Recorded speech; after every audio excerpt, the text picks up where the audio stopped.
Assalamualaikum warahmatullahi wabarakatuh. Innal hamdalillah nahmaduhu wa nasta'inuhu wa nastaghfiruh wa na'udzu billahi min syururi anfusina wa min sayyiati a'malina. May yahdihillahu fala mudhillalah wa may yudlil fala hadiyalah. Asyhadu an la ilaha illallah wahdahu la syarikalah wa asyhadu anna Muhammadan abduhu wa rasuluh. Qala Allah Ta'ala ba'da a'udzu billahi minasyaitonir rajim. Ya ayyuhalladzina amanu taqullaha haqqa tuqatih wa la tamutunna illa wa antum muslimun. Rabbi shrah li sadri wa yassir li amri wahlul 'uqdatam min lisani yafqahu qawli. Aba ma'id. Alhamdulillah summa alhamdulillah biiznillah.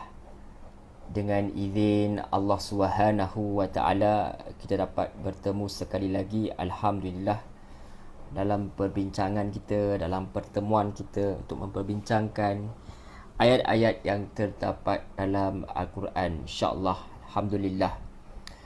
Sebenarnya tidak ada sebarang daya kekuatan, tidak ada sebarang kekuatan daripada kita untuk melakukan perkara ini tanpa pertolongan, tanpa bantuan Allah Subhanahu wa taala. Kerana hakikatnya kita ini, manusia ni hanya insan biasa. Kita tidak ada kekuatan daripada diri kita melainkan apa yang Allah bagi bantuan. Kalau tanpa bantuan Allah SWT, maka kita tidak mampu melakukan apa sahaja. Maka kita bersyukur kepada Allah SWT dengan limpah kurnia dia. Dia izinkan kita untuk berjumpa, alhamdulillah, sekali lagi dalam pertemuan tadabbur ringkas kita yang kita adakan. Alhamdulillah, setakat ni kita adakan setiap minggu. Adalah sekali-sekala tu tak dapat adakan, tapi kekerapannya kita lakukan setiap minggu, alhamdulillah. Sehingga setakat ini dengan izin Allah Subhanahu wa taala kita telah pun memperbincangkan ayat-ayat daripada Al-Quran ini sehinggalah ayat yang ke-132 daripada surah Ali Imran. Kita dah memula daripada surah Al-Baqarah lagi, alhamdulillah. Okey, tayyib, tanpa kita melengahkan masa, kita terus memperbincangkan ayat-ayat yang terdapat dalam Al-Quran hari ini, insya-Allah. Cumanya sebelum itu kita hendak lihat sedikit apa yang telah kita bincangkan minggu lepas, iaitu daripada ayat yang telah kita bincangkan daripada ayat 122 hinggalah ayat 124 hingga ayat 132, di mana kita telah pun membincangkan berkenaan dengan Allah SWT menjanjikan kepada umat Islam bahawa dia akan memberi bantuan daripada para malaikat. Cumanya bantuan itu hanya akan diberi jika manusia itu memenuhi janji mereka dengan Allah Subhanahu wa taala. Dan tujuan kepada pertolongan ini adalah untuk menghina orang-orang yang menentang Allah Subhanahu wa taala.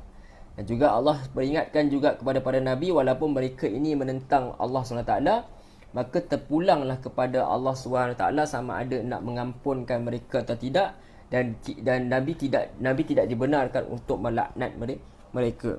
Sebab urusan hidayah itu adalah urusan mereka dengan Allah SWT. Tapi urusan peperangan itu adalah urusan yang perlu mereka lakukan, sebab mereka ini, orang-orang kafir ini, menunjukkan penentangan yang nyata. Tetapi apa nasib mereka kelak di akhirat adalah sama ada mereka akan beriman atau tidak, itu adalah urusan Allah SWT. Di sini Allah SWT ajar kita satu benda yang sangat praktikal. Kita uruskan manusia itu dengan apa yang dizahirkan.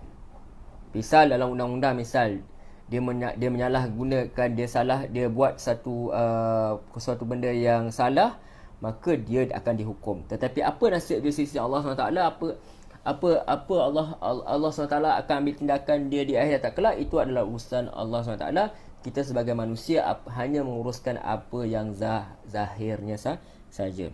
Jika perlu perang, Nabi disuruh berperang, tetapi urusan apa yang dalam hati, nasib mereka itu di akhirat, itu adalah ketentuan Allah SWT yang bukan menjadi urusan kita. Kemudian Allah SWT menceritakan juga berkenaan larangan memakan riba. Kita telah pun jelaskan pandangan-pandangan para ulama kenapa larangan riba ini diletakkan di tengah-tengah kisah perang Uhud ini. Kalau tuan-tuan ingin mengetahui perbincangan tersebut, boleh lihat pada video yang telah ada sebelum ini, yang telah ada dalam playlist Ali Imran. Tuan-tuan boleh lihat di sana, tuan-tuan puan-puan boleh lihat di sana. Kemudian Allah SWT juga memberitahukan berkenaan perintah untuk juga menyamatkan diri mereka daripada api neraka. Kemudian Allah suruh taat kepada Allah dan Rasul supaya mendapat rahmat.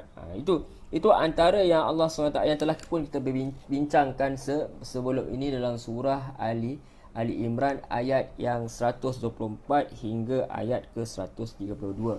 InsyaAllah hari ini kita nak lihat lebih lanjut apa yang ada, apa pesanan-pesanan Allah SWT di dalam Al-Quran, insya-Allah. Okey, tapi kita teruskan tanpa melengahkan masa, cuma bagi saya sebentar. Okey. Maaf juga tuan-tuan, hari ini mula lambat sikit, ada technical problem sikit tadi. Okey, tapi alhamdulillah Allah izinkan juga kita untuk berjumpa. Okey, jadi insya-Allah kita terus masuk ke ayat yang berikutnya, ayat 132. Insya-Allah.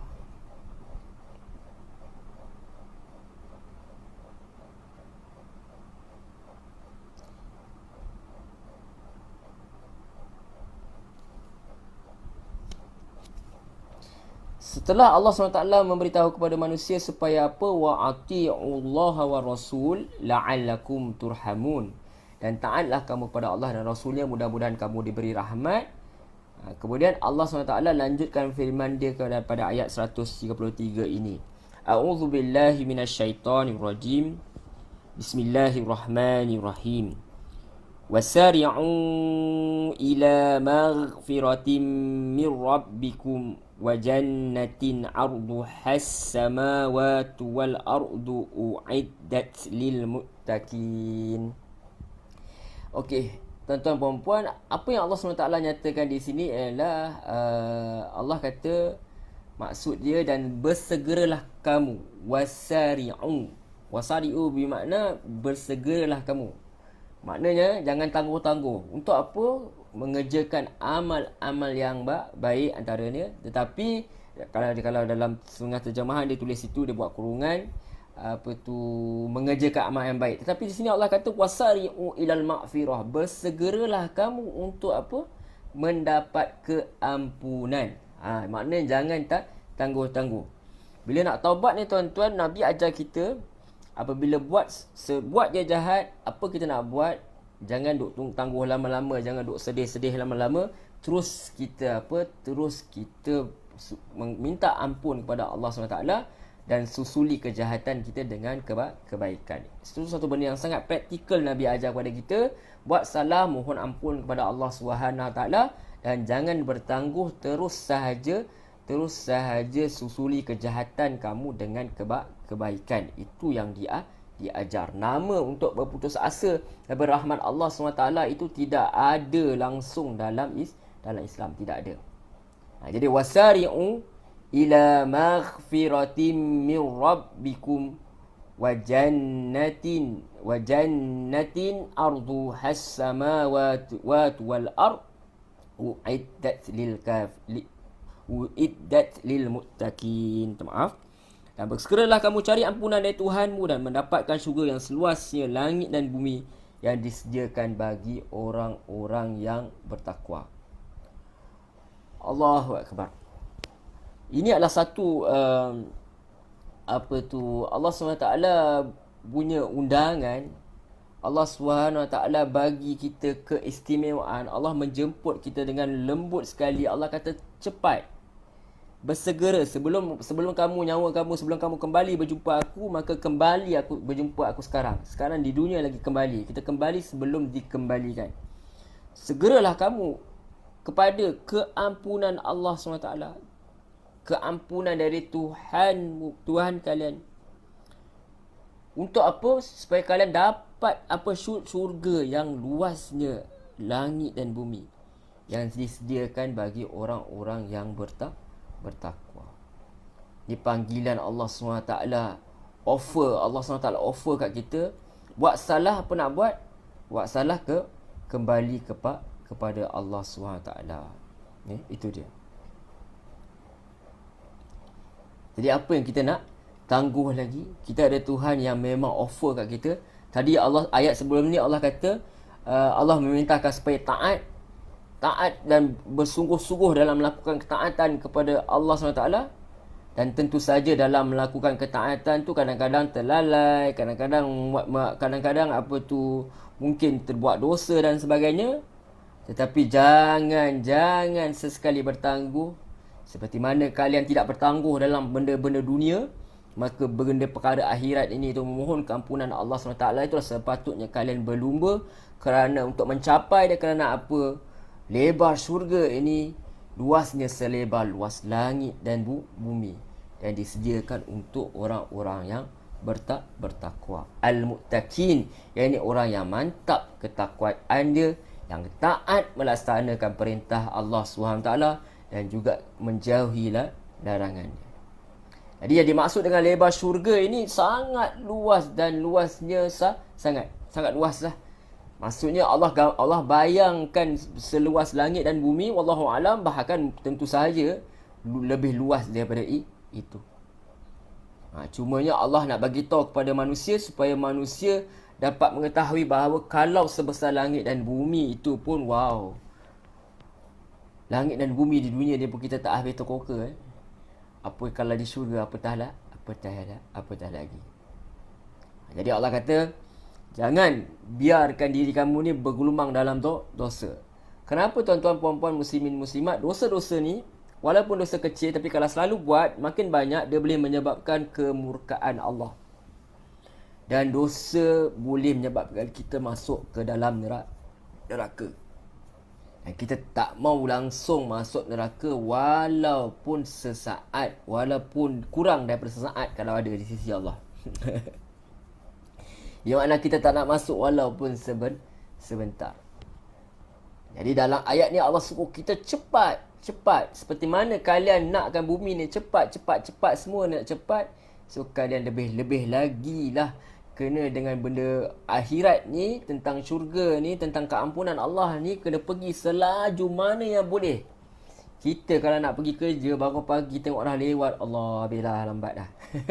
Selaju mana kita bawa kereta, selaju mana kita bersiap.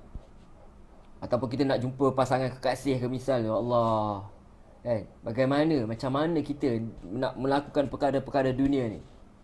Tetapi dalam keadaan minta ampun, nak dapat kasih sayang Allah SWT ni, semua orang masuk syurga ni dengan kasih sayang Allah SWT. Lambat kita, slow kita, lambat bertindak, duk fikir ni, duk tak nak buat, macam-macam menyebabkan kita lalai daripada mendapat keampunan Allah SWT. Dan Nabi ajar, habis solat je Nabi ajar kita istighfar 3 kali. Menunjukkan keampunan ni suatu benda yang perlu kita minta selalu. Nabi yang tak ada dosa ni 70, 100 dia istighfar kepada Allah SWT, kata silap. Jadi Allah kata, wa jannatin arduhas samawati wal ard. Syurga yang bidang dia, yang lebar dia seluas langit dan bumi. Kita bukan hanya bersegera nak dapat keampunan Allah, tapi kita bersegera untuk mendapatkan syurga. Dan mendapat keampunan Allah itu adalah tanda untuk kita mendapat, tangga untuk kita mendapat syurga. Jadi Allah bagi tahu syurga tu sebesar langit dan bumi, macam kita katakan tadi, adalah sebagai perbandingan. Allah bandingkan keluasan syurga tu supaya kita boleh agak betapa luas dia. Sebab orang Arab ni tak ada benda yang lebih besar daripada langit dan bumi lah. Itu saja yang mereka nampak kan. Jadi Allah bagi kefahaman kepada mereka orang pada zaman tu. Namun tak semestinya syurga itu benar-benar sebesar langit dan bumi. Bahkan mungkin lebih besar lah lagi. Dan kita boleh teroka, kita akan sentiasa rasa macam teruja, sibuk untuk mencapai kegembiraan yang tidak akan berakhir, bahkan bertambah.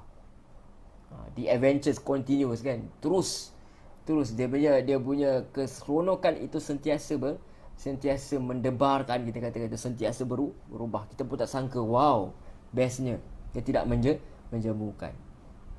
Untuk siapa ni tuan-tuan, puan-puan, muslimin, muslimat yang dirahmati Allah Subhanahu Wa Taala? Tentu saja uiddat lil muttaqin, yang disediakan bagi orang-orang yang bertakwa.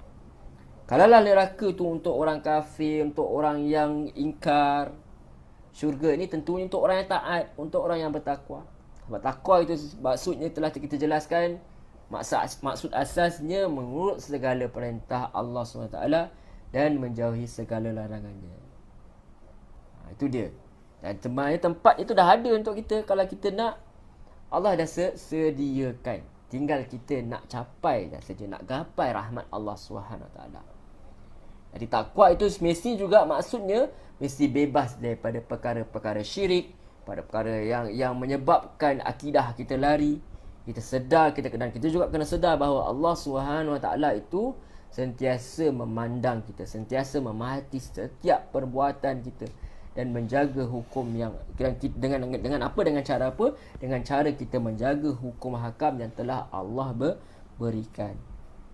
Dan syariat itu sendirinya bukannya datang untuk menyusahkan manusia, bahkan syariat itu hendak memudahkan manusia untuk kemaslahatan, untuk kebaikan ummah. Itu dia.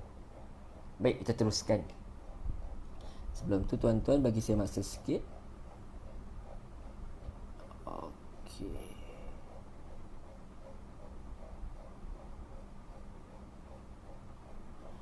Baik. Seterusnya Allah Subhanahu Wa Taala berfirman, alladzina yunfiquna fis sarra'i wad-dharra'i wal kaziminal ghaiza wal 'afina 'anil nas wallahu yuhibbul muhsinin. Allah Subhanahu Wa Taala berfirman, Allah SWT menjelaskan ciri orang-orang yang bertakwa itu bagaimana. Allah kata alladzina yunfiquna fis sarra'i wad-dharra wal kaziminal ghaiza wal 'afina 'anil nas wallahu yuhibbul muhsinin. Apakah ciri orang-orang yang bertakwa ni di sisi Allah SWT? Allah tidak melihat kepada warna kulit, tubuh dan sebagainya, sebab Allah yang anugerahkan itu semua. Jadi Allah tak hairan sebab aku yang bagi. Macam tu kita kata. Jadi Allah lihat apa? Allah lihat pada ketakwaan itu, iaitu yang melayakkan manusia untuk mendapat keampunan dan syurga Allah SWT. Apa dia, siapa mereka ini? Alladzina yunfiquna fis sarra'i wad-dharra. Itu orang yang dermakan harta dia pada masa senang dan susah. Sebab tu sebenarnya kita katakan bahawa tips dia untuk mendapat kesenangan ialah bukan tunggu kesenangan. Untuk mencapai kesenangan ialah kita bergerak kepada kesenangan itu dengan menjadikan kita orang yang sentiasa hati yang terbuka, dengan bersedekah juga, infak juga mana yang termampu. Singgit-singgit lah. 50 sen lah, 20 sen lah. Kita mesti kata jangan ada rasa perasaan untuk membuangkan rasa kedekut itu. Kita akan menjadi kaya sebelum kita kaya. Itu kaya jiwa. Jika jiwa kita besar, maka mudahlah untuk kita mencapai kekayaan itu sebelum kita mencapai kekayaan lagi. Itu kita. Jadi Allah kata orang yang jiwa besar ni siapa dia? Siapa yang orang takwa ni? Orang yang infak dalam keadaan senang dan susah. Kalau kita lihat sebelum ni ada ayat berkenaan riba. Jadi riba, infak ni lawan kepada riba. Riba adalah perkara paling buruk yang boleh dilakukan dengan harta, dan infak adalah suatu perkara yang paling baik yang boleh dilakukan dengan harta. Dan orang-orang ni, mereka bukan saja infak ketika mereka senang, tapi ketika mereka susah. Kita mungkin rasa senang nak infak semasa senang, tapi bagi saya sebenarnya lagi susah nak infak semasa senang. Sebab masa senang ni kita macam-macam benda nak. Tetapi sebenarnya kalau ikut kebiasaan, senang nak infak semasa senang sebab duit kita ada.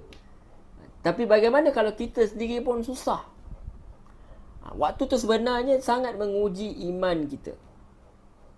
Jadi siapa yang dapat lakukan perkara yang terus menerus infak juga, kesian juga kepada orang lain walaupun dalam keadaan dia pun susah, maka dia adalah orang yang sangat hebat.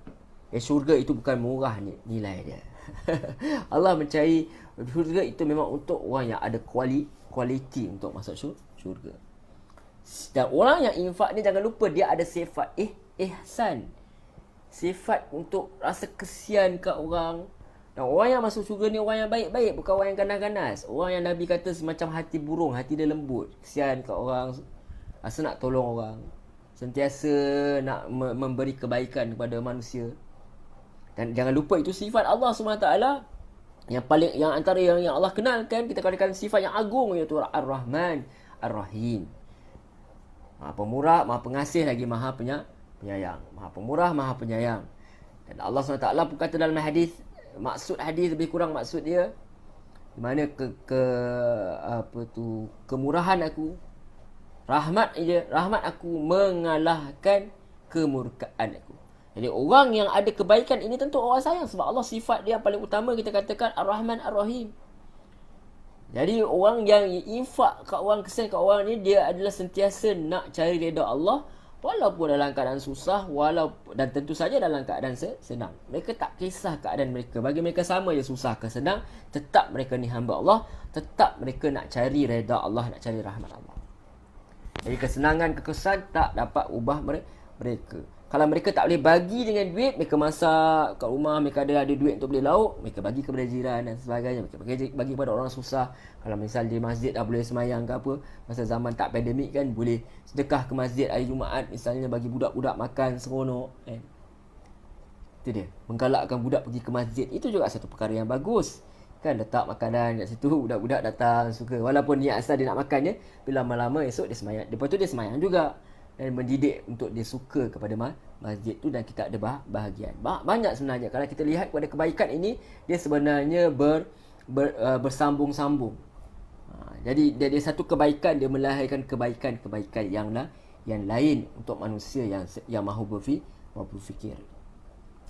Dan siapa lagi yang diciri orang takwa ni akan dapat syurga Allah SWT, yang dapat keampunan Allah ni, Allah kata wal kaziminal ghaiz. Orang yang dapat menahan kemarahan dia. Ni susah. Kita kalau ada anak kecil lagi dah cepat nak marah kan.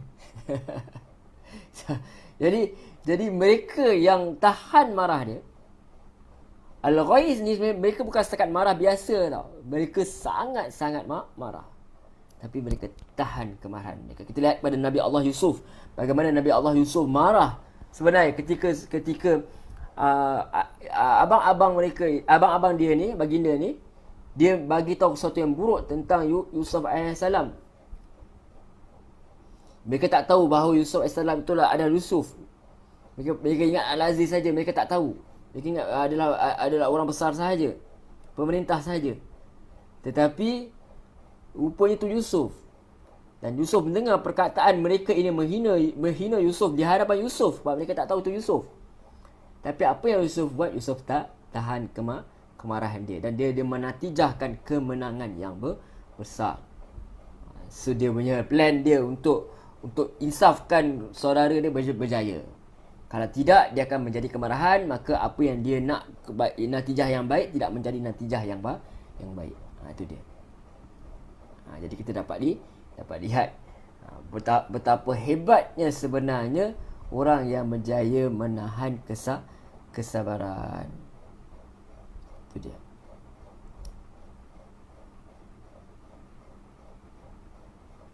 Muslimin muslimat yang dirahmati Allah Subhanahu wa ta'ala. Allah Subhanahu wa ta'ala mengingatkan kita bahawa supaya segera mencari keampunan Allah, supaya berusaha sedaya upaya untuk mendapat syurga Allah Subhanahu wa ta'ala. Itu apa yang Allah Subhanahu wa ta'ala ingatkan kepada kita. Dan tentu saja siapa yang akan dapat syurga Allah ni semua adalah orang yang ada ciri ketakwaan, orang yang bertakwa kepada Allah SWT. Dan Allah jelaskan kepada kita, orang yang bertakwa ini ciri utama dia adalah dia berinfak atas jalan Allah Subhanahu wa ta'ala. Dia berinfak atas jalan Allah Subhanahu wa ta'ala. Walaupun keadaan dia sempit, walaupun dalam tentu saja dalam keadaan dia senang, dia sentiasa infak kepada Allah SWT, atas jalan Allah SWT. Dan satu lagi ciri utama, dia menahan kemarahan. Itu dia. Yang sangat-sangat dia dah ketika tu sangat-sangat marah. Kadang-kadang nampak kat muka dia. Dan kemarahan ni sebenarnya kadang-kadang tak nampak, tak tunjuk kat muka pun. Kadang-kadang nampak kat muka, kadang-kadang tak nampak. Habis dia boleh merengus, ataupun boleh nampak kat muka. Dia boleh buat muka masam, kelat. Dia tak semestinya dia tutur kan. Yang dimasukkan dalam ayat ni, wajahnya pun tak nampak marah. Walaupun dia boleh hukum orang yang menyebabkan kemarahan dia, macam Yusuf AS. Sebagai contoh, ada budak dia cakap benda yang tak elok kat kita kan. Kita boleh tampar budak tu. Tapi kita tahankan saja, sebab kita tahu kalau kita buat perkara tersebut, maka dia akan menjadi lebih teruk. Bukan kata tak nasihat, tapi nasihat tu ada masa dia. Dan nasihat tu bukan dengan lempah, bukan dengan tampar. Ini tak sama dengan kemarahan orang yang kita tak boleh balas. Yang keadaan kita lemah tu bukan ayat ini. Ayat ini untuk orang yang tentu sahaja, orang yang boleh marah, tetapi dia tak tahan kemarahan dia. Itu dia. Dan tentu saja bila orang yang dapat kawal kemarahan ni, apa dia buat? Wal afina anin nas. Dan dia maaf kesalahan orang lain. Yalah, dia tak marah kan? Dia maksudnya tak apalah, lantaklah budak-budak. Tak apalah, mereka tak mengerti. Lihat pada Rasulullah SAW, saat dia mampu, malaikat datang. Malaikat daripada gunung Bukit Uhud tu datang. Minta maaf, malaikat yang penjaga bukit tu datang ketika baginda di Taif. Dia datang Untuk offer Rasulullah SAW. Di Taif tu kan Rasulullah dia tentang. Bahkan Nasirah kata dia baling batu dan sebagainya. Maka Rasulullah malaikat offer untuk supaya terbalikkan saja bumi Taif ni. Tapi Nabi kata tak perlu. Nabi doakan pun lagi. Bahkan ada orang yang soleh kat situ nanti. Itu dia. Nabi tidak marah pun sebenarnya. Nabi ni bukan tahan marah, dia tak marah pun. Itu lagi hebat lagi lah sebenarnya. Allah, dia maafkan saja. Di saat dia mampu membalas dendam, tapi dia maafkan saja. Itu inilah yang sangat hebat. Wal afina anin nas. Dan maaf, dan orang-orang yang maafkan kesalahan orang lain. Ini satu lagi sifat yang bagi saya sangat-sangat susah. Dia maafkan saja supaya apa? Tak panjang cerita. Dia kalau nak dapat keadilan, dia boleh je. Dia kalau nak tunggu kalau dia tak dapat dunia, dia dapat di akhirat. Orang tu akan dihukum di akhirat. Tapi dia ni di akhirat pun dia kata, tak payahlah. Ya Allah, aku maafkan dia macam tu je. Moga dia menjadi orang yang beriman. Moga dia jadi orang yang berguna. Itu dia. Jadi dia tahu perkara ni, sama ada dia boleh ambil dia tuntut keadilan tu, sama ada di dunia atau dia tuntut di akhirat. Dia orang yang buat kejahatan tu, dia boleh dapat balasan di akhirat, tetapi dia diamkan saja, dia maafkan saja. Sebab dia tahu pahala memaafkan orang ni besar sekali. Dia akan menyebabkan dia mudah untuk masuk ke syurga. Kemudian Allah kata, ni yang menarik tuan-tuan, puan-puan muslimin muslimat yang dirahmati Allah. Wallahu yuhibbul muhsinin. Allah suka kepada mereka yang baik. Allah suka orang yang buat kebaikan.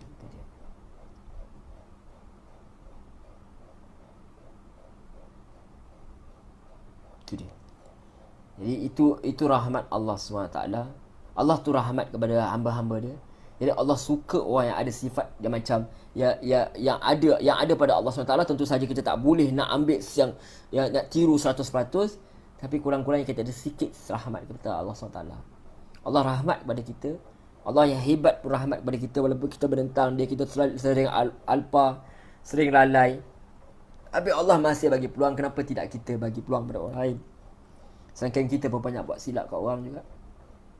Jadi Allah beritahu dia suka orang yang memiliki sifat-sifat macam ni. Allah tahu maafkan kesalahan orang tu berat, tapi kalau dia lakukan juga, itu tanda orang yang berhati baik dan tanda ahli syurga. Wallahu a'lam. Jadi kita lihat apa kata penulis tafsir Al-Misbah. Dia kata dalam konteks menghadapi kesalahan orang lain, ayat ini menunjukkan 3 kelas manusia dan sikap dia. Pertama, yang mampu menahan marah.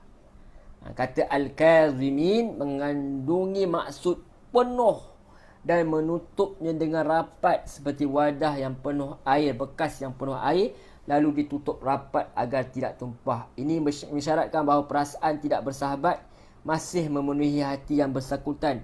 Fikirannya masih menuntut balas, tapi dia tak turutkan ajakan hati dia, dan fikiran dia tahan amarah dia. Dia tutup rapat-rapat kemarahan dia tu. Dia menahan diri sehingga tidak mencetuskan kata-kata buruk ataupun perbuatan yang negatif.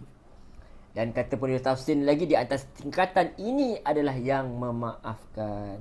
Kata al-afin terambil dari perkataan al-afn yang biasa diterjemahkan dengan kata maaf. Kata ini antara lain bererti bermaksud menghapus. Jadi orang yang maafkan orang lain adalah yang menghapus bekas luka hatinya akibat kesalahan yang dilakukan orang lain terhadapnya. Seperti mana yang dilakukan oleh Nabi Allah Yusuf. Tuan-tuan, saya pun tak sabar sebenarnya nak sampai kepada surah Yusuf tu kan. Dia bagaimana macam mana Yusuf boleh maafkan saudara-saudara dia, walaupun dia terseksa dalam keadaan yang sangatlah lama. Tapi balasan Allah SWT satu sahaja yang menjadi apa ukuran pada Nabi Yusuf AS. Cukuplah apa yang Allah dah balas kepada aku, lebih daripada sepatutnya lagi. Bahkan lebih daripada abang-abang dia lah. Itu yang dia lihat.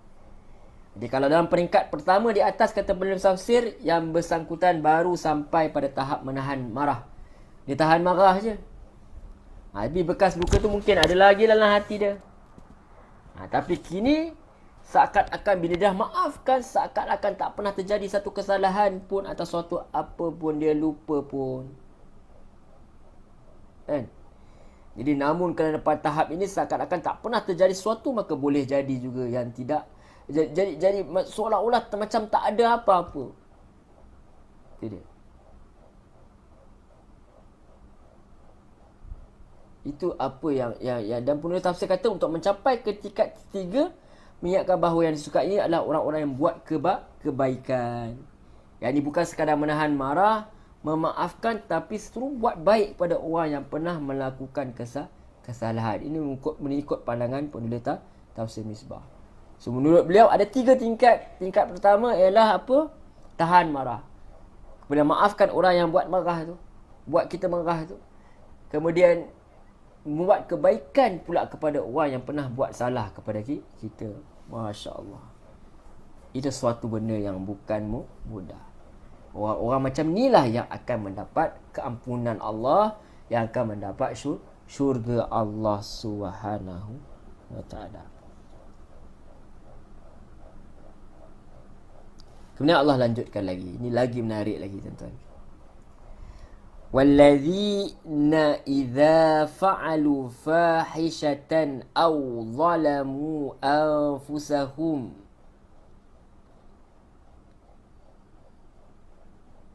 Sekali lagi, tuan-tuan.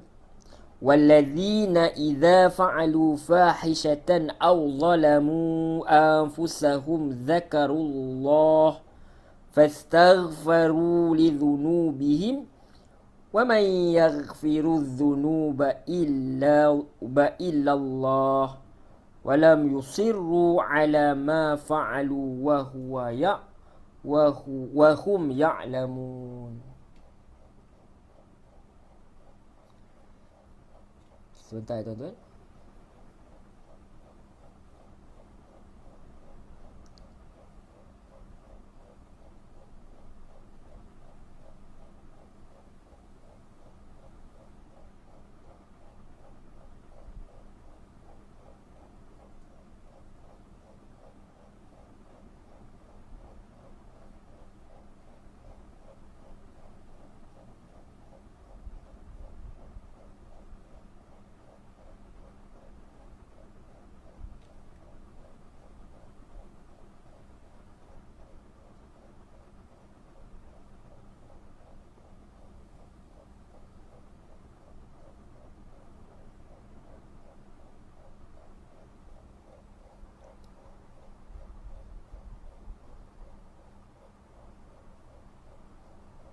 Okey.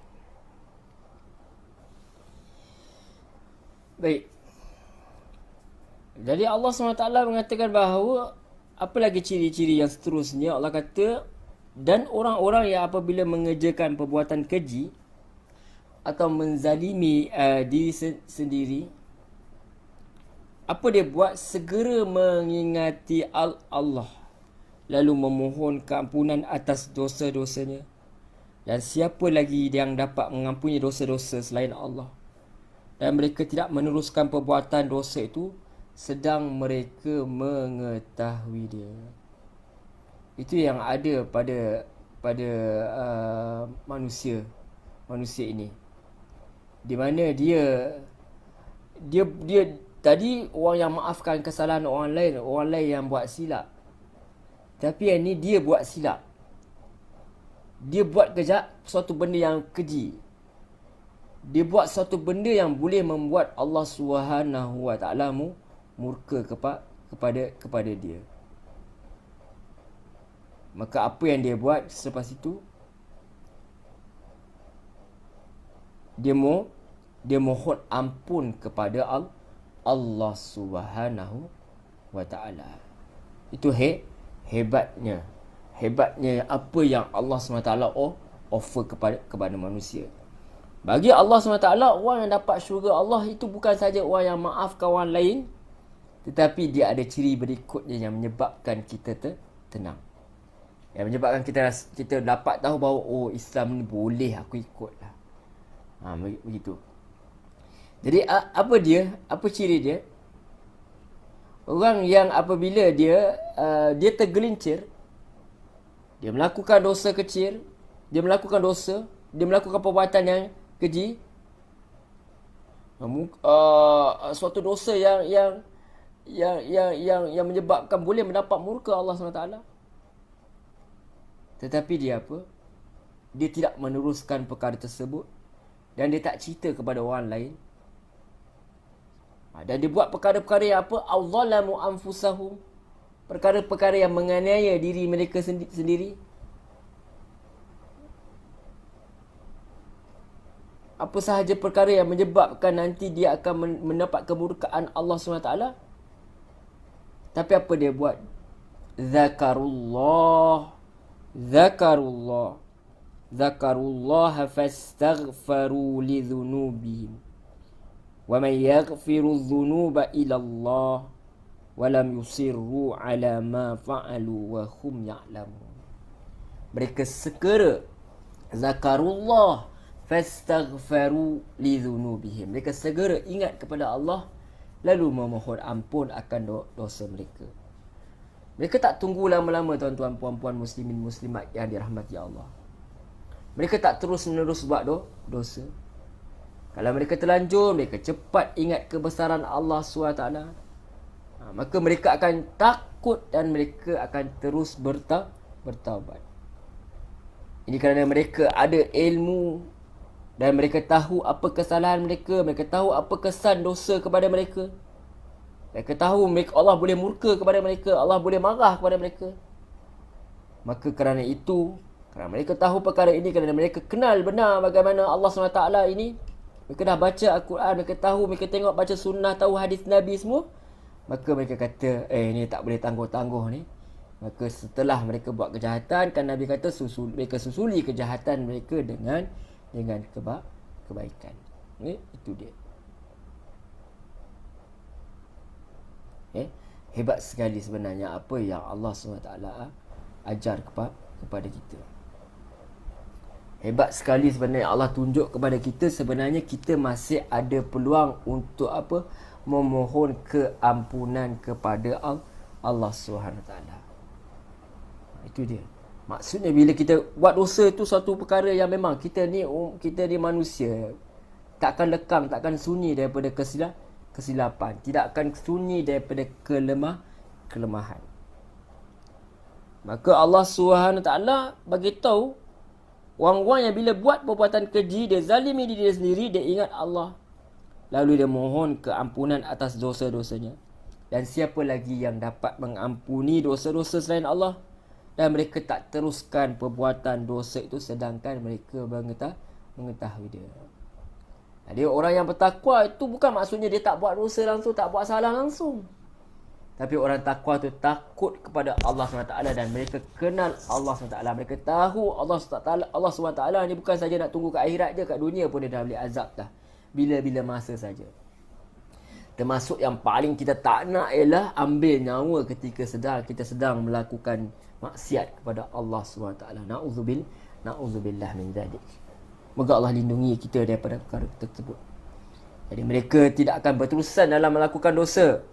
Mereka akan ingat, kalaulah Allah cabut nyawa aku semasa aku sedang buat benda tak elok ni. Kan orang suka tengok pornografi ke misalnya. Bayangkan Allah ambil ketika kita sedang tonton tu. Dan saat orang nak ambil mayat kita tu, orang tengok masih terpasang lagi apa yang kita tonton. Bayangkan tuan-tuan. Sangat-sangatlah kita tidak mahu berada dalam keadaan tu. Apatah lebih besar tu melakukan zina dan sebagainya. Mati dalam keadaan mabuk misalnya. Minum, mabuk. Kemudian bawa kereta pula, aksiden pula. Mati dalam keadaan tu. Kita mudah-mudahan Allah tidak meletakkan kita dalam keadaan itu. Mudah-mudahan kita mati dalam penutup kita yang baik.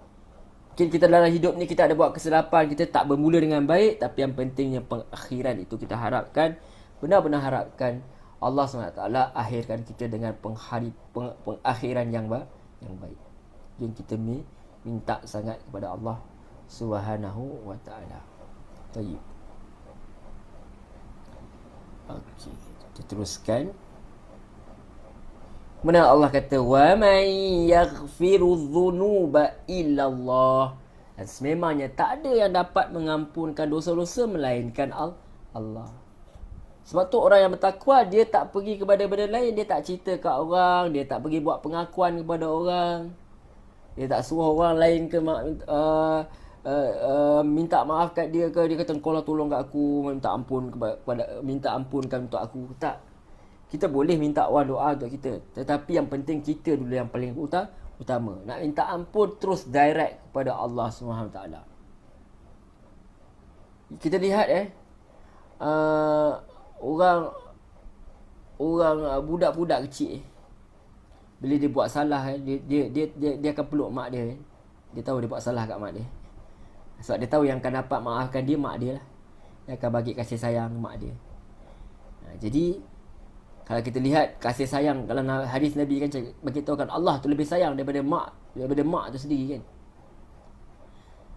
Jadi kita tak boleh nak mengharap siapa lagi. Kita nak lari ke mana? Kita tak ada Tuhan lain. Dan kita boleh cari dunia lain ke? Kita boleh lari ke? Bersembunyi ke dunia lain? Tak, semua dunia lain pun kalau ada, semua milik Allah juga. Jadi kita ni sepatutnya macam anak. Kalau kita marah macam mana pun, menangis, merauh macam mana pun, akhir mana kita nak pergi? Kalau tidak kepada mak ayah kita juga kita nak pergi. Jadi lebih-lebih lagi lah kita ni hamba Allah SWT yang cipta kita. Allah yang bagi rezeki kita. Allah yang bagi kita segala-galanya prasana. Semuanya Allah yang bagi. Wallazi khalaqa lakum ma fil ardi jami'a. Allah yang jadikan, dia yang jadikan semuanya untuk kamu. Jadi apa kita nak buat lagi? Perkara pertama yang kita buat ialah runtuhkan rasa keegoan kita itu. Dengan apa? Dengan mohon ampun kepada Allah SWT. Kerana apabila Allah SWT menggerakkan hati manusia untuk mohon ampun, maknanya Allah dah gerakkan hati dia.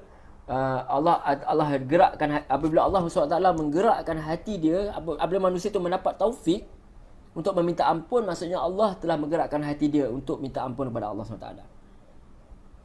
Maksudnya kalau Allah gerakkan kita untuk mohon ampun, maksudnya di situ juga tanda sebenarnya Allah sudah nak ampunkan kita.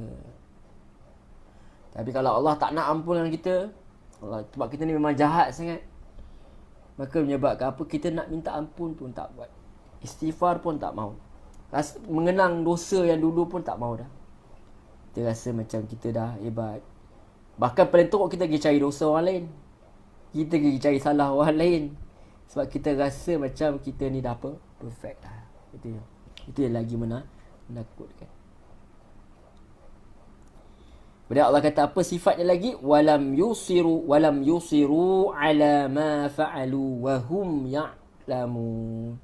Dan mereka tak teruskan perbuatan keji yang mereka lakukan. Yang sudah tu sudahlah. sedang mereka mengetahui dia. Jadi orang yang bertakwa ni sebenarnya akan macam kita kata takwa ni bukan maksud perfect.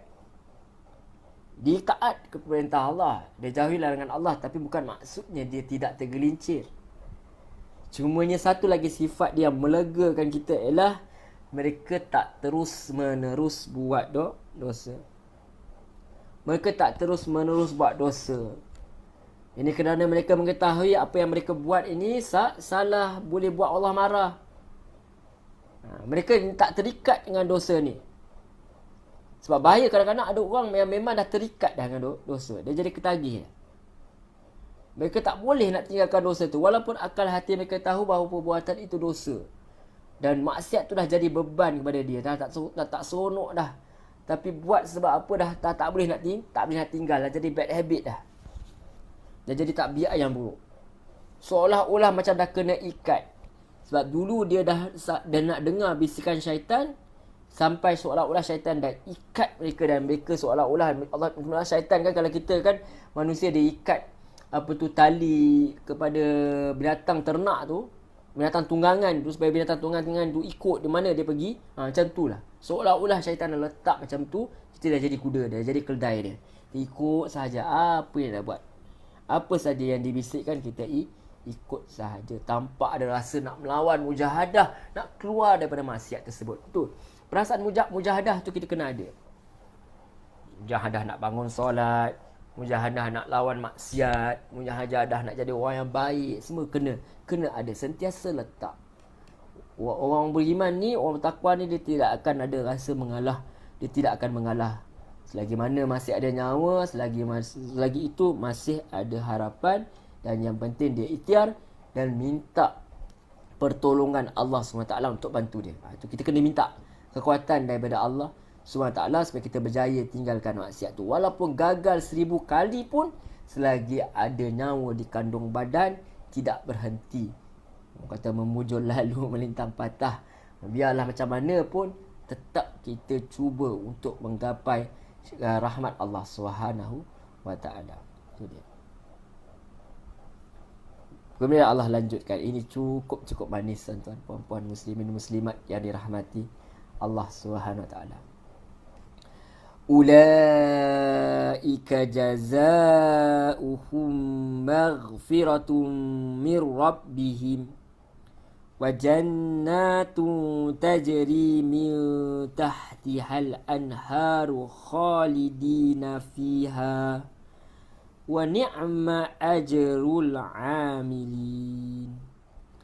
Balasan bagi mereka ini ialah keampunan dari Tuhan mereka dan syurga-syurga yang mengalir di bawah dia, sungai-sungai.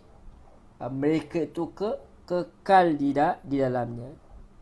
Dan kata Allah SWT, dan itulah sebaik-baik pahala bagi orang-orang yang beramal. Orang-orang yang ada sifat-sifat yang kita dah bincangkan tadi dalam ayat tadi, mereka ini akan dapat keampunan daripada Tuhan mereka. Ulaika jazaa'uhum maghfiratum mir rabbihim. Kita syurga ni bukan kita nak harapkan amalan kita, ya tuan-tuan. Kita nak harap Allah kesian kat kita. Apabila kita dah buat amalan sampai Allah sayang kat kita, Allah kesian kat kita. Tak apalah, hamba aku ni dia sentiasa, kehidupan dia sentiasa buat kebaikan, ikut apa aku suruh. Sekali ni dia kalah dengan nafsu dia.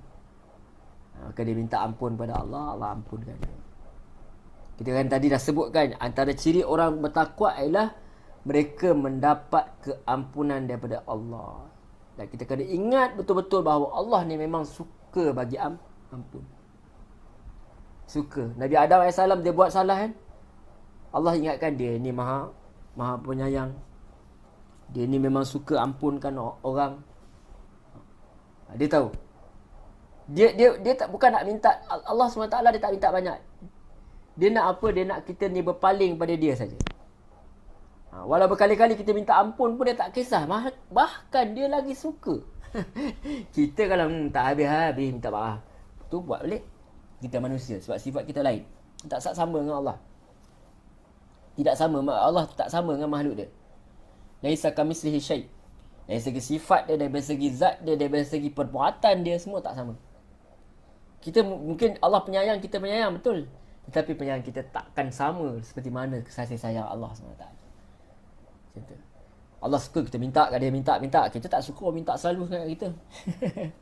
Nak pula minta maaf lagi, maaf. Tapi duk buat macam tu juga, kita tak suka. Tapi Allah SWT lain, dia suka. Dia tak kisah. Bahkan dia suka. Minta lah apa banyak mana pun kat aku, tak apa. Aku maafkan kau. Macam tu. Wa jannatu tajri min tahtihal anharu khalidina fiha. Dan syurga yang mengalir di bawahnya berapa sungai, mereka kekal dalamnya. Tuan-tuan, Tuhan mana nak cari lagi tu? Buat dosa pun dapat masuk syurga. Buat dosa, minta ampun, itu Allah kata ciri orang bertakwa. Yang tadi tu betul lah, memang hebat lah. Boleh maafkan orang lain, boleh tahan marah, boleh derma masa susah dan senang. Itu hebat. Yang ini, buat dosa, tiba-tiba dah selesai buat dosa, tinggal Allah, minta ampun ke Allah. Nak cari Tuhan yang mana lagi? Kita lihat sebab Allah nak tunjuk bahawa kita ni percaya bahawa Allah boleh ampunkan kita pun juga akidah juga. Kita tak minta pada benda lain, kita minta ke Allah. Kita tahu Allah je yang boleh ampunkan kita. Kita tak minta kepada orang lain. Sebab kita tahu yang hanya Allah SWT sahaja yang boleh melakukan perkara ini. Dia tak ada confession. Dalam Islam tak ada. Tak perlu kita nak cerita kat orang. Hanya mengadu kepada Allah. Sesudah mereka diampunkan dosa, apa mereka dapat? Wa jannatu tajri min tahtihal anharu khalidina fiha. Dan syurga-syurga yang mengalir bawahnya berapa sungai, mereka kekal dalamnya. Dan mereka akan dapat sebaik-baik balasan tu syurga. Kita pun tak dapat nak bayangkan bagaimana rupa syurga. Tapi Allah bagi bayangan, ada sungai yang mengalir. Manusia pergi sungai kan, suka pergi sungai. Seronok kan, solat atas batu tu. Saya tak nak komen benda tu, tapi dia perasaan seronok tu. So apa duduk kat sungai tu, perasaan seronok. Jadi tu. Jadi Allah bayangkan nanti kat syurga tu ada sungai-sungai, bawah syurga tenang. Sebab manusia memang suka tinggal kat kawasan yang ada air. Jadi kalau nikmat besar mana pun, tapi kalau kita tahu yang kita tinggal sekejap saja itu bukan nikmat yang besar, maka Allah bagi tahu kamu akan kekal dalam keadaan yang sedap ni, environment yang best ni selama-lamanya, tenangnya. Saya anak-anak saya sebelum PKP ni kami tiap-tiap minggu pergi ke pantai. Alhamdulillah daripada pantai lebih kurang 20 minit macam tu. Habis sekarang orang kata mati akal lah. Tak dapat nak pergi macam tu. Sebab semua manusia tu sifat dia suka ketenangan. Kita duduk tengok bangunan setiap hari, kita duduk dalam keadaan yang kata sibuk setiap hari. Jadi kita pergi kat sana kita rasa tenang. Anak-anak pun suka bermain, main layang-layang, main air dan sebagainya. Itu sifat manusia. Sebab tu Allah bagi tahu benda yang manusia suka. Manusia suka kepada air ni, manusia suka. Sebab tu Allah ancam pun dengan air dalam surah Al-Mulk kan. Apa jadi kalau Allah bawa keluar benda yang kamu suka ni, yang jadi sumber kehidupan kamu ni. Itu dia. Nampak? Jadi nikmat besar ni Allah bagi antaranya ada air. Kalau orang yang macam apa air? Kenapa Allah cerita pasal air? Dia lupa bahawa dia kat dunia sendiri pun dia suka air ni. Kadang-kadang ada orang kat rumah tak ada air pun dia letak benda-benda yang air yang buatan tu. So mengalir air. Di kolam dia. Paling tidak letak gambar air sikit kat belakang. Cukup lah. Ada gambar air terjun dah tu. Itu dia. Manusia. Dan Allah tahu apa yang manusia suka. Kemudian Allah kata, wa ni'ma ajrul amilin. Dan yang demikian itu adalah sebaik-baik balasan bagi orang-orang yang beramal. Itu dia. Jadi kalau kita nak dapat syurga Allah SWT ni, dia bukan nilai dia bukan percuma macam tu sahaja. Dia kena buat apa? Kita tak boleh goyang kaki je tunggu bila nak masuk syurga ni. Hari ni Isnin, esok Selasa, lusa Rabu, Tulat Khamis, Tubing Jumaat, Sabtu Ahad. Duk kira bila nak masuk syurga. Tak bila nak masuk syurga, ya Allah, bila nak masuk syurga tapi tak buat apa-apa, tak azan pun buat tak boleh. Jadi memang kita akan masuk syurga. Jadi syarat kita masuk syurga dengan rahmat Allah, tapi kita buat amalan itu sampai Allah sayang kat kita. Itu menyebabkan kita masuk syurga. Bukan amalan dia bawa kita syurga, tapi kasih sayang Allah dan Allah suka kita dengar cakap dia, itu menyebabkan kita masuk syurga. Jadi sebab tu itu tips dia nak dapat kasih sayang Allah, kena buat apa yang dia sayang. Mak ayah kan, mak ayah dia suka anak yang mana satu? Dia ada 9 orang anak, dia akan suka yang dengar cakap dia. Itu mak ayah. Dia pun cakap, hang lah anak aku. Dia kata gitu. Padahal yang lain tu bukan anak dia. Sebab dia dah sayangkan tu. Allah macam tu, Allah kata, inilah hamba aku. Yang lain tu bukan hamba dia ke? Hamba dia juga, tapi tak berapa nak hamba. Sebab tak berwatakan seperti hamba. Jadi Allah sebut, ini hamba aku. Antara yang layak mendapat iktiraf hamba ni siapa? Nabi Muhammad sallallahu alaihi wasallam. Apa Allah buat cakap tak apalah. Okey je Allah cakap, okey. Seperti mana isteri Nabi Allah Ibrahim, kan, ditinggalkan. Dia tahu itu perintah Allah, tak apalah, Allah yang suruh aku ikut lah. Macam tu, nampak? Tinggal di tengah-tengah padang dengan anak yang kecil lagi tu, duduk dalam keadaan tidak ada apa. Tapi demi Allah SWT, hamba yang sejati, dia tak soal banyak. Jadi kita kena buat ibadah ni, kita kena jaga diri kita daripada lakukan dosa. Kita kena sebarkan agama Allah SWT. Kita kena sebarkan sebab kita bukan nak selamatkan diri kita seorang saja, tapi kita nak ajak orang lain buat lagi. Lepas tu tuan-tuan yang lihat ni, tuan-tuan share. Supaya apa? Supaya manusia lebih luas lagi ni lihat. Supaya ada manfaat. Walaupun kita ni bukanlah orang pandai sangat, kita ni biasa-biasa saja, tapi kita berkongsi juga tentang ayat-ayat Allah yang nak bagi faham itu Allah SWT. Kadang-kadang orang yang dengar tu lebih faham daripada orang yang menyampaikan lagi. Itu dia. Dan terutama sekali keluarga lah kita nak kena selamatkan. Sebab kita mesti nak duduk dengan mereka sekali dekat syurga. Dan antara nikmat yang besar juga di syurga kelak ialah kita bersama dengan orang yang kita sayang. Dan dengan syarat orang itu mesti ada tauhid akidah yang betul. Itu yang perlu kita usahakan. Baik. Kemudian Allah lanjutkan dalam ayat yang 137, kita baca ringkas insya-Allah. Qad khalat min qablikum sunanu fasiru fil ard fanzuru kaifa kana aqibatul mukazzibin. Kata Allah Subhanahu wa taala berfirman, sungguh dah berlalu dah sebelum kamu sunnah-sunnah Allah. Kerana itu berjalanlah kamu ke segenap penjuru bumi dan perhatikanlah bagaimana kesudahan orang yang mendustakan, yakni rasul-rasul. Mereka mendustakan apa yang rasul-rasul bawa, bermakna mereka mendustakan Allah SWT. Jadi Allah kata, qad khalat min qablikum sunan. Sungguh dah berlaku sebelum kamu peraturan-peraturan Allah tetapkan. Yakni apa yang berlaku, telah berlaku azab-azab Allah SWT yang diturunkan kepada manusia. Jika manusia zaman sekarang mendahaka, bukan mereka saja dah mula mendahaka. Bukan mereka orang pertama. Bahkan dari dulu lagi dah Allah bagi tahu bahawa banyak orang mendahaka kepada Allah. Fasiru fil ardi fanzuru kaifa kana aqibatul mukazzibin. Jadi kamu jalanlah, mengembaralah, makan angin di muka bumi Allah SWT ini.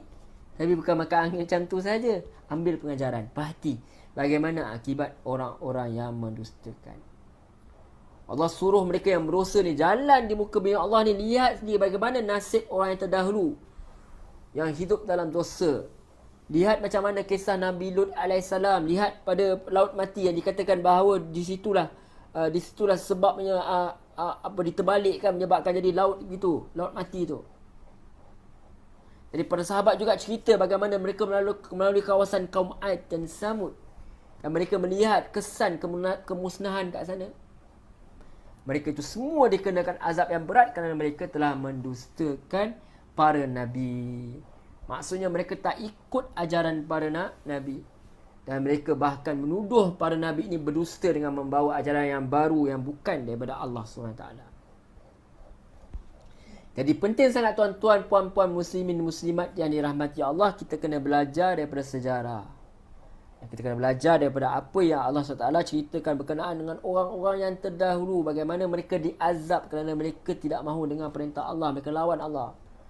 Jadi kita jangan tunggu je bala datang baru kita nak taat pada Allah, hilang satu kaki, hilang dua kaki baru nak taat pada Allah SWT. Bukan.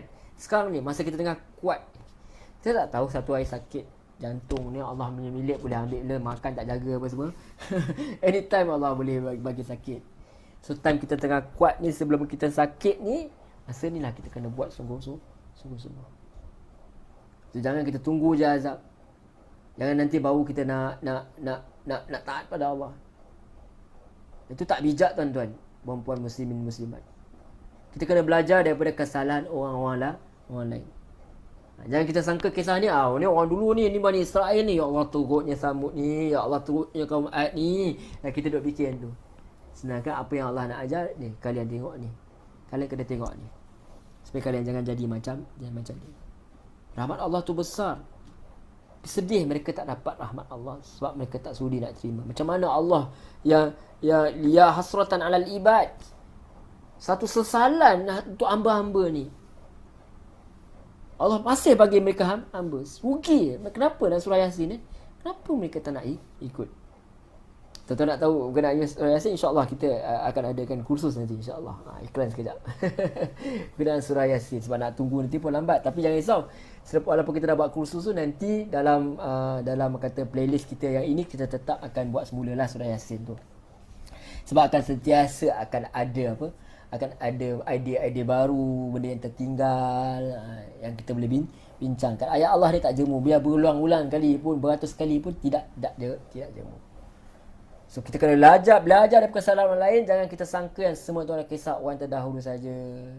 Sebab kalau kita sangka macam tu, sangat-sangat bahaya. Sebab apa saja yang Allah nyatakan dalam Al-Quran untuk menjadi pengajaran, ibrah, pengajaran bagi orang-orang yang mahu berfikir. Okey, kita teruskan. Ayat 138. Betul ke ayat 138? Iya. Kemudian Allah kata, hadza bayanul linnasi wa hudan wa mau'izatul lil muttaqin. Hadza bayanul linnasi wa hudan wa mau'izatun, wa mau'izatul lil muttaqin. Al-Quran ini kata Allah ialah penerangan, merujuk pada Al-Quran ini. Hadza menunjukkan dekat sangat Al-Quran dengan kita. Kita ada setiap orang rumah ada Quran kan selalunya. Jadi hadza ini bayanul linnas, penerangan, penjelasan kepada semua manusia. Wa hudau, dan petunjuk. Wa mau'izatun, dan juga pengajaran lil muttaqin, untuk orang-orang yang bertakwa ataupun orang-orang yang nak bertakwa. Jadi Allah kata Al-Quran ni sebenarnya berada betul-betul kat depan kita ni. Dan dia bukannya tunggu masa orang mati baru kita nak baca. Malam Jumaat baru kita nak baca, bukan. Hari Jumaat baru kita nak baca, bukan.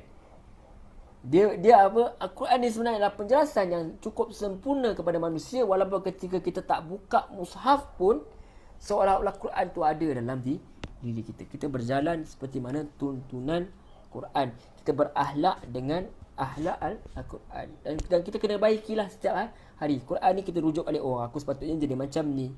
Aku kena jadi macam ni, bukan macam tu. Bukan macam tadi, aku kena macam ni. Itu macam tu. Kita kena baca Quran, kita kena ingatkan diri kita. Bukan kita kata, dia patut buat macam ni, dia patut macam tu, dia. Kenapa dia pula? Kita lah. Kita fikir pasal diri kita dulu. Kita tengok, aku macam mana? Okey tak dengan Quran? Quran kata, tunduk pandangan. Tadi aku tengok perempuan lah. Tak boleh lah. Tadi aku tengok lelaki lah. Aku ada suami kat sebelah aku, aku tengok. Aku ada isteri sebelah aku tengok orang lain. So, kita kena macam mana dengan kita? Itu dia. Macam mana aku buat dengan anak aku? Tak macam Nabi Yaakob lah. Macam tu. Kita kena tengok diri kita. Jadi penyakit orang zaman sekarang, dia duk cerita orang lain. Itu je masalah. Sedangkan kalau setiap orang setiap orang cek balik diri dia, betulkan salah dia, maka tak perlu dah orang lain sibuk-sibuk sangat pasal kita dah. Sebab kita semua melihat apa yang ada pada diri kita. Misal kalau kita buat silap, kita tengok, oh aku dah buat silap, aku kena buat pembetulan. So kita sendiri buat perkara tersebut. Oh Allah aku buat maksiat ke Allah lah, na'udzubillah. Jadi kita kena kembali. So Quran dah ada. Dia penerangan, dia penjelasan kepada semua manusia, dan dia petunjuk. Dah cukup lengkap untuk panduan hidup. Yang penting ialah kita kena belajar. Itu yang antara kita buat ni supaya kita boleh belajar. InsyaAllah bulan 12 nanti kita nak buat setiap hari, insyaAllah. Kalau tak dapat pagi, kita buat tengah hari. Tak buat tengah hari, kita buat petang. Tak buat petang, kita buat malam. Kita carilah masa mana pun boleh. Kalau tak dapat buat tiap-tiap hari, habis kita target juga 31 hari tu kan. Jadi mungkin kita kena 2 sesi lah. Mungkin saya balik kampung ke apa semua. Kalau dah boleh balik kampung, mungkin kita dah buat siap-siap dah 2 sesi, pagi dan petang ke macam mana.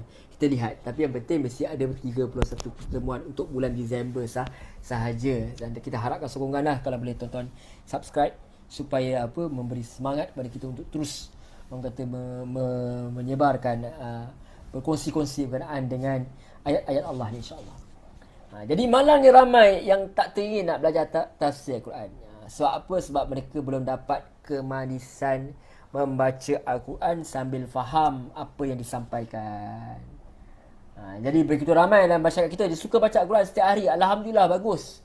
Tapi ada yang macam baca sahaja tapi tak faham maksud. Jadi kalau kita tak tahu macam mana kita nak dapat hidayah daripada Al-Quran, sebab tu kita kena belajar supaya bila kita baca tu, nikmat dia tuan-tuan lain. Kita baca, dengan kita faham, kita tak tengok terjemahan pun, kita baca sekali lalu pun kita tahu, ni dia punya butir dia lebih kurang macam ni lah. Lepas tu dah habis belajar, baru kita baca tafsir pula, kita tengok kuliah dan sebagainya. Itu dia. Jadi kita pun target, insyaAllah, tak tahu lah sampai bila umur. Kita nak habiskan lah sampai surah An-Nas ni. Mudah-mudahan dalam playlist tu adalah yang semua-semua ni, insyaAllah. Jadi Allah SWT kata, Allah SWT bagi tahu kepada kita bahawa Quran tu sendiri untuk menerangkan kepada manusia.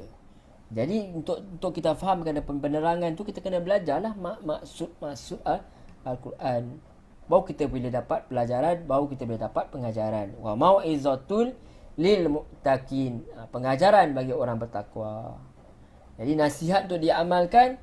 Mau'izah adalah nasihat yang masuk dalam hati. Kita selalu dengar nasihat, tapi bukan semua nasihat masuk dalam hati. Jadi ada nasihat yang kita buat-buat tak dengar je. Masuk telinga kanan, orang Melayu kata masuk telinga kanan, keluar telinga kiri. Yang itu bukan mau'izah. Yang itu orang nasihat lah, tapi kita tak dengar. Kadang-kadang orang yang nasihat pun tak tahu apa yang dia nasihat kat kita. Dia sendiri pun tak tahu, dia pun main cakap je. Tetapi Allah SWT bukan begitu. Setiap apa yang Allah datangkan dalam Al-Quran ini tentu ada manfaat. Banyak sekali nasihat yang penuh hikmah adalah Al-Quran. Sebab dia datang daripada pencipta kita. Kita kena gali, kita kena kaitkan, relatekan dengan diri kita. Dia Tuhan yang cipta kita. Dia tahu apa yang kita perlukan. So kita kena belajar Al-Quran, maksud Al-Quran, tafsir dan sebagainya. Baru kita dapat mengambil nasihat daripada Al-Quran ini. Okay, kita teruskan. Kemudian Allah menyebut wala tahinu wala tahzanu wa antumul minta maaf, kita baca sekali lagi. Wala tahinu wala tahzanu wa antumul a'launa in kuntum mu'minin. Dan janganlah kamu merasa lemah, dan janganlah pula bersedih hati, sebab kamu paling tinggi darjatnya jika kamu beriman. Okey tuan-tuan, izinkan saya lihat kepada tafsir. Saya nak lihat kepada tafsir nisbah ayat.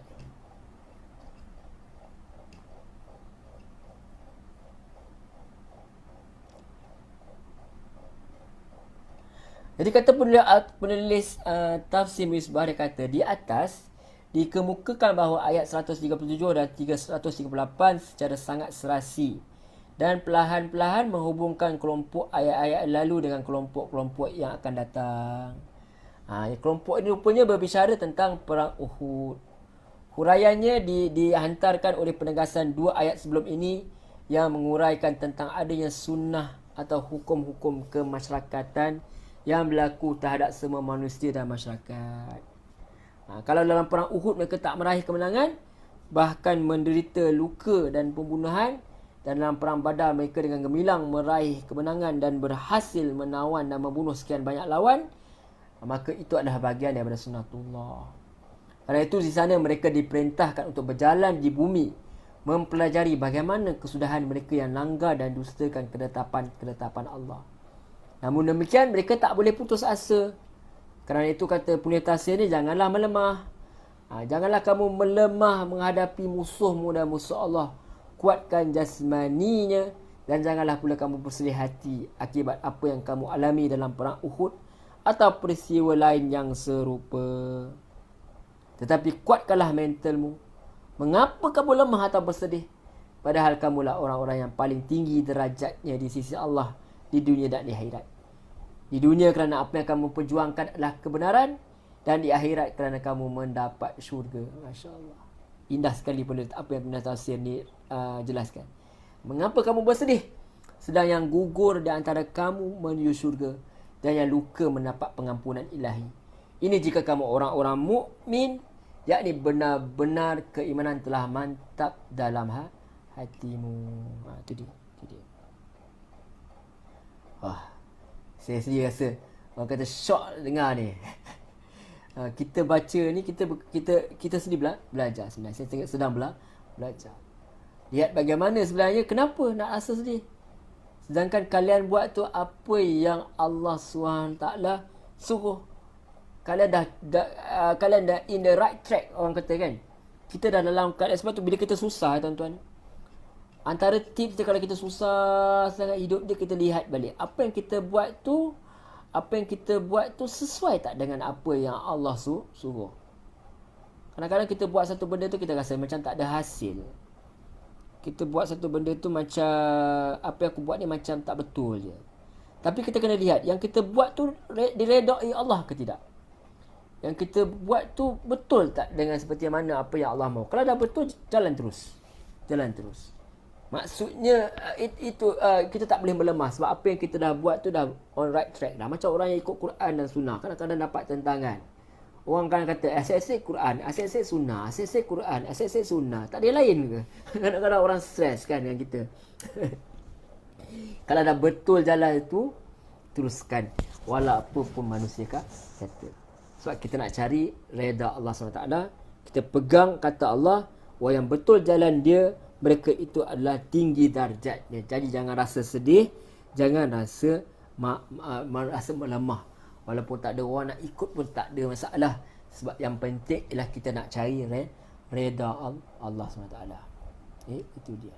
Okey, kemudian kita teruskan ayat 140. Iyamsaskum qarhum faqad massal qawma qarhum mithluh wa tilkal ayyamu nudawiluha bainan nas wa liya'lamallahu alladhina amanu wa yattakhidha minkum syuhada wallahu la yuhibbuz zalimin. Kata Allah Subhanahu Wa Taala melanjutkan firman ni. Tadi Allah kata jangan sedih, jangan melemah. Kamu ni orang yang tertinggi darjatnya sebab kamu orang, jika betul kalian beriman. Jadi kata Allah, jika kamu, yakni pada perang Uhud, pada mufassirin menjelaskan ini berkenaan perang Uhud, jika kamu mendapat luka, ataupun Allah kata di sini in yamsaskum qarhun faqad massal qauma qarhum mithluh. Jika kamu pada perang Uhud dia dapat luka, maka mereka pun, yakni pada perang Badar, mereka pun dapat luka yang serupa. Dan masa, yakni kejayaan, kehancuran itu, kami pergilirkan di antara manusia agar mereka mendapat pelajaran. Dan agar Allah bezakan orang-orang yang beriman, yakni dengan orang-orang kafir. Dan agar sebahagian kamu dijadikannya sebagai syuhada, gugur sebagai syuhada. Dan Allah tidak menyukai orang-orang yang zalim.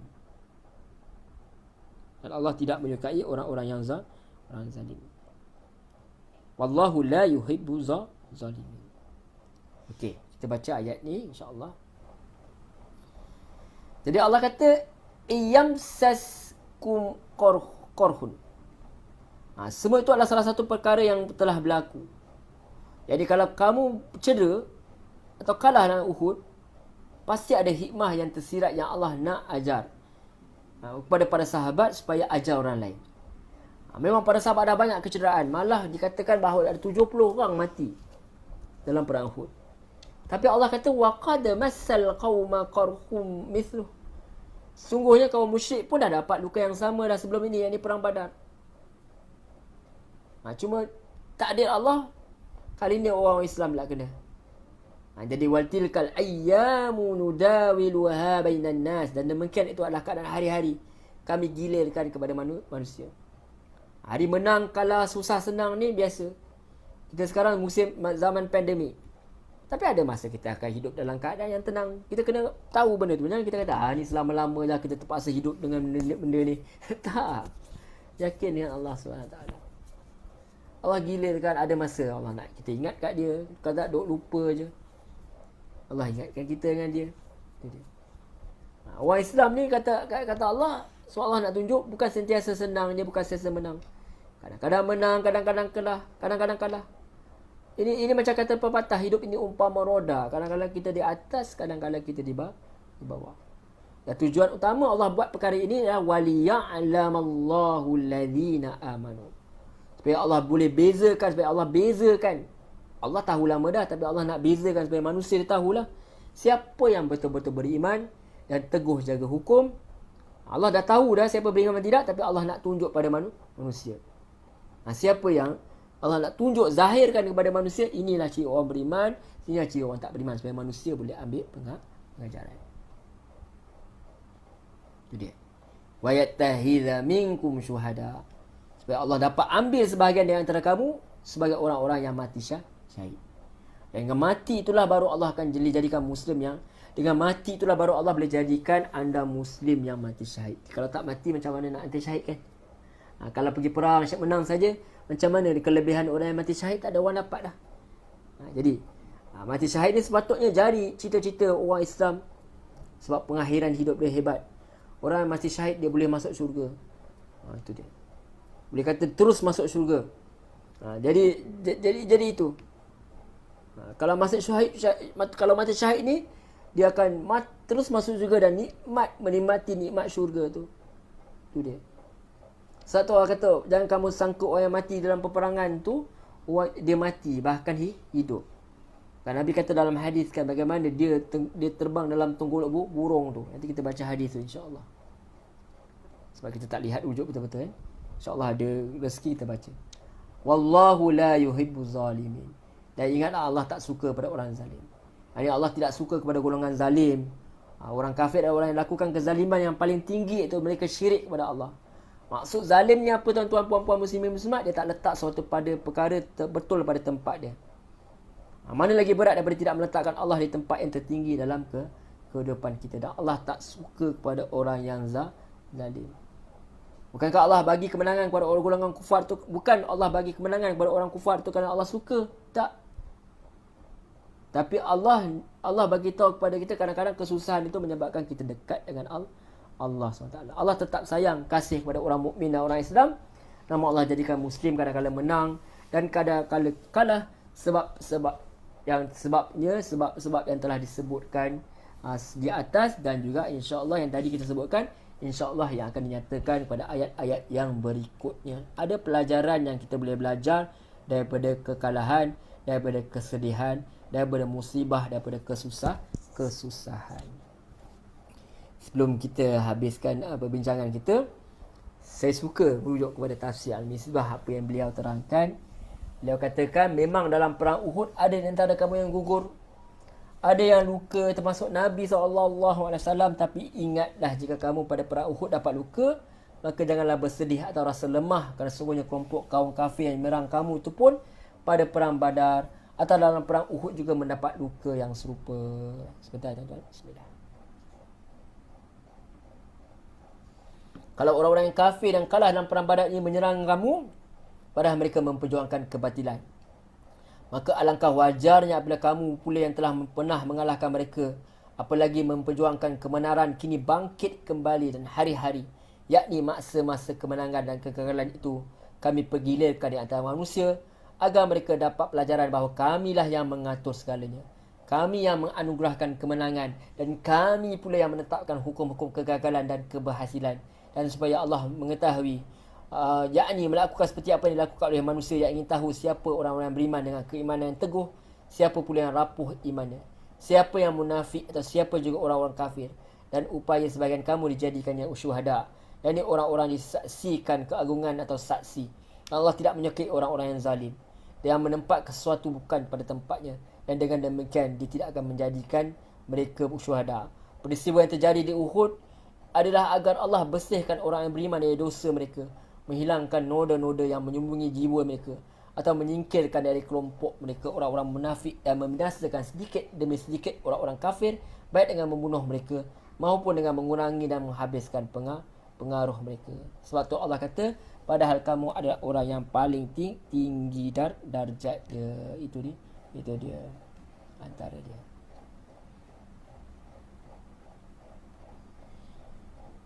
Jadi muslimin muslimat yang dirahmati Allah Subhanahu wa taala, kita dapat lihat bahawa ayat yang kita bincangkan hari ini, muka surat 67 yang kita bincangkan hari ini, Allah bagi tahu cepat-cepat mohon ampun kepada Allah SWT.